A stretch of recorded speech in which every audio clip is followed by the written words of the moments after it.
Friend strawberries का season भी जो है वो ख़त्म होने वाला है, तो आप इसको फ्रीज़ कर सकते हैं।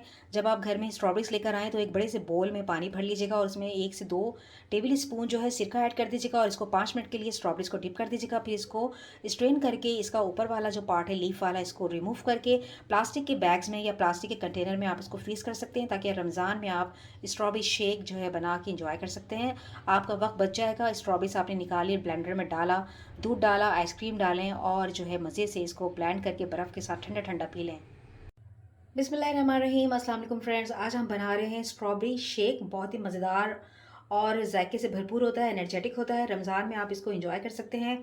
तो चलें आपके साथ इसकी रेसिपी शेयर करते हैं। यहाँ मैंने लिए हैं 10 से 12 स्ट्रॉबेरीज, जिसे मैंने अच्छे से धो के कट कर लिया है। वनीला आइसक्रीम मैंने ली है, कोई सा भी आप फ्लेवर ले सकते हैं, वैसे वनीला यहाँ बड़ा बेस्ट रहेगा। तो मैंने 2 स्कूप जो है वो वनीला आइसक्रीम के लिए हैं। 1 ग्लास हम यहाँ मिल्क इस्तेमाल करेंगे। आइस क्यूब इस्तेमाल करेंगे। हस्बे ज़ायक़ा चीनी का इस्तेमाल करेंगे और 2 टेबलस्पून हम यहाँ रूह अफ़ज़ा का इस्तेमाल करेंगे। वैसे आप कोई भी रेड वाला शरबत आप इस्तेमाल कर सकते हैं। मुझे रूह अफ़ज़ा पसंद है, इसलिए मैं रूह अफ़ज़ा इस्तेमाल कर रही हूँ। तो आइए स्टार्ट करते हैं।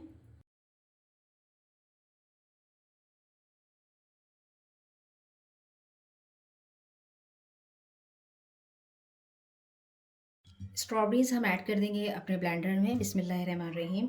बहुत ही मज़ेदार ये शरबत बनता है, आप इसको ज़रूर ट्राई कीजिएगा। बच्चे बड़े बहुत शौक़ से इसको पियेंगे। चीनी का इस्तेमाल करेंगे, चीनी अपने मर्ज़ी से आप ऐड कीजिएगा। इसके अलावा हम मिल्क ऐड करेंगे।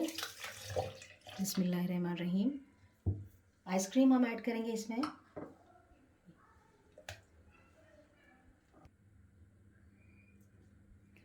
और आइस क्यूब भी ऐड करेंगे हम। आप चाहें तो इसमें आइस क्यूब ना भी ऐड करें, क्योंकि ऑलरेडी जो आइसक्रीम है वो ठंडी है। अब हम इसे अच्छे से ब्लेंड करेंगे। 2 टेबलस्पून यहाँ मैं नॉरस ऐड कर रही हूँ, या रूह अफ़ज़ा, जो आपकी मर्ज़ी हो वो डालिएगा।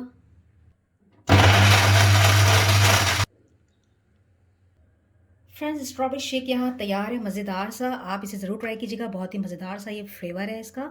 आइसक्रीम के साथ तो इसका जायका जो है वो दुबाला हो गया है। आपने इसे ज़रूर ट्राई करना है और मुझे बताना है कि ये आपको कैसा लगा। और थोड़ा सा हमने इसको गार्निश कर दिया है रूह अफ़ज़ा के साथ, और हमने एक स्ट्रॉबेरी इस तरह से यहाँ ऊपर लगा दी है। देखें, देखने में कितना खूबसूरत और यमी लग रहा है। बस इसको पी लिया जाए तो क्या बात है। तो आप इसे ज़रूर ट्राई कीजिएगा, मुझे बताइएगा आपको ये कैसा लगा। अपना रखिएगा बहुत सारा ख्याल, अच्छा खाइए और अच्छा खिलाइए। अल्लाह हाफ़िज़।